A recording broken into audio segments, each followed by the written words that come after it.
ওম নমঃ শিবায়।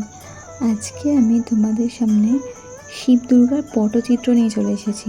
সবার প্রথম যে জিনিসের মধ্যে আমি ড্রয়িং করব সেটা তোমরা দেখতেই পাচ্ছ, একটা কার্ডবোর্ড, যেটা সাইজটা তোমরা দেখে নিচ্ছ, আমি হাতের সাহায্যে দেখিয়ে দিয়েছি।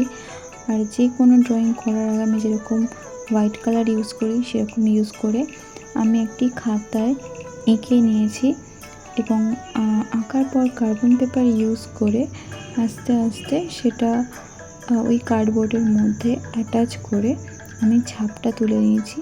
এটাতে খুব সুবিধা হয় ড্রয়িং করতে। আমার পক্ষে ড্রয়িং আঁকার টাইমে ভিডিও করা সম্ভব হয়নি। আর শুধু তো ছবি আঁকলে হবে না, তার পাশের যে ডিজাইনগুলো ওগুলো না দিলে অসম্পূর্ণ ছবি লাগবে। তো সেই কারণে আমি ড্রয়িংটা দেখো পাশে করে নিয়েছি। আর পুরো ছবি ড্রয়িং করার আগের মুহূর্তে আমি ব্ল্যাক কালারের বর্ডার দিয়ে নিয়েছি। এটার একটা রিজন আছে, কারণ ব্ল্যাক কালারের বর্ডারটা যদি আমি না দিতাম, যেহেতু আমি কার্বন পেপার ইউজ করেছি, তাই অন্য কালার যখনই আমি দেব তাহলে কিন্তু কার্বন পেপারে ব্লু কালারটা ফুটে উঠবে। সেই কারণে আমি ব্ল্যাকটা করে নিয়েছিলাম। দেন আস্তে আস্তে পুরো বেস কালারটা আমি মেরুন রেখেছি। আর শিব ঠাকুরের জটার কালারটা করে নিয়েছি এখন ঠিকই, বাট এটা যখন শুকিয়ে যাবে তখন তার উপরে আমি অন্য পরে কালার অ্যাপ্লাই করেছিলাম। তো আমি মাতা পার্বতীকে রেড কালারের শাড়িতে রেখেছি আর ব্লাউজের কালার ব্লু দিয়েছিলাম। শিব ঠাকুরের যে বাঘ ছালটা সেটা আমি দেখাতে পারিনি, ওটা অরেঞ্জ এবং ইয়েলো কম্বিনেশন করে রেখেছি।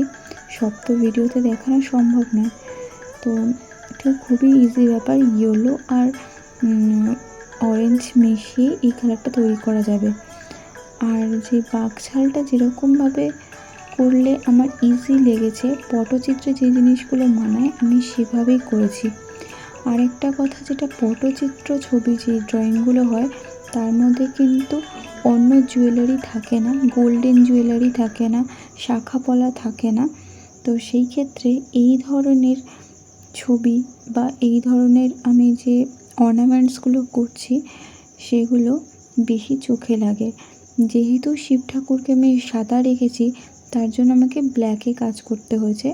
আর মাতা পার্বতীকে আমি পুরোটাই হোয়াইট কালার ইউজ করেছি। আমি এখানে হোয়াইট পেন ইউজ করেছি, এটাতে কাজে বেশি সুবিধা হয়। আর পার্বতীর শাড়ির আঁচলে আমি কিছু কিছু জায়গায় আকাশি কালার ইউজ করেছি, সেটাকেই হোয়াইট কম্বিনেশন করে আমি ডিজাইনটা করে নিয়েছি। এবার যেখানে যেখানে আমার মনে হচ্ছে হোয়াইটের প্রয়োজন আছে সেখানে সেখানে আমি হোয়াইট কালারটা দিয়েছি। আশেপাশে কালার আমি ইয়েলো, অরেঞ্জ আর স্যাপ গ্রিন রাখার চেষ্টা করেছি, বেশিরভাগটা ব্লু রাখার চেষ্টা করেছি কম্বিনেশনটা ভালো দেখানোর জন্য। সাপের কালারটা গ্রিন রাখা হয়েছে। তো আমি তো চেষ্টা করেছি, কেমন হয়েছে তোমরা বলো। আর তোমাদের যদি ভালো লাগে অবশ্যই আমার চ্যানেলটিকে সাবস্ক্রাইব করবে এবং আমার চ্যানেলে যদি নতুন হয়ে থাকো বেল আইকনটা অবশ্যই প্রেস করবে। আর আমার ভিডিও ভালো লাগলে আমাকে কমেন্ট করে জানিও। Thank you.